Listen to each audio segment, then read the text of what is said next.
Епидемијата со морбили зема замав, а надлежните се уште не знаат колку здравствени работници во земјава се невакцинирани.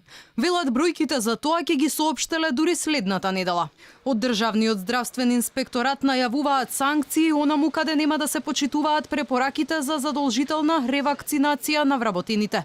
Во моментот, во поголем број од здравствени установи тече периодот за втората доза ревакцинација, за да биде вакциналниот статус комплетен. Конкретна бројка во која институција, колку здравствени работници се вакцинирани, колку се со комплетно задоволителен вакцинален статус по однос на прележана, знајно или незнајно морбили како болест, ќе добиете средината на следната недела. Министерството за здравство минатиот месец им наложи на сите болници да го проверат вакциналниот статус на своите вработени. Оние кои нема да донесат потврда дека ги примиле вакцините, ќе треба да се боцнат со нова доза на МРП. За доцнетата реакција на надлежните ја вжешти дебатата меѓу власта и опозицијата. Од ВМРО ДПМ не прашуваат зошто министерот чекаше 4 месеци за да наложи општа имунизација на медицинскиот персонал.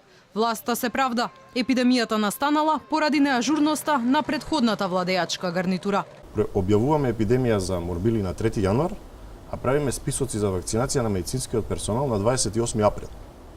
Што по мене представува еден ноторен пропуст. Сите мерки кои што беа потребни за контрола на епидемијата беа спроведени. Не се ништо поразлични мерките од мерките што беа спроведени во Франција, која што ја споменавте, во Романија, во Бугарија или во Србија. Министерот за здравство прати список до доктори, до директорите и вие го имате добиено барањето да се направи список на вработени кои што не се вакцинирани. И вработените почнаа да се вакцинираат. На 28 април. Не на 28 април. Вработените се вакцинираа во континуитет. На 28 април веќе имавме бројка од 1100 вакцинирани возрастни, од кои што 60% беа здравствени работници.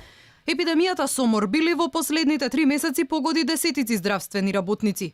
Заразени беа вработените на неколку скопски клиники, педиатрија, инфективна и неврологија. 34 заболени според надлежните имало и во Струшката болница, каде целосно е затворен одделот за хирургија. Инаку само минатата недела во Институтот за јавно здравје регистрирани биле рекорден број на новозаболени – 134, а околу 1600 лица биле заразени со мали сипаници од почетокот на епидемијата во декември.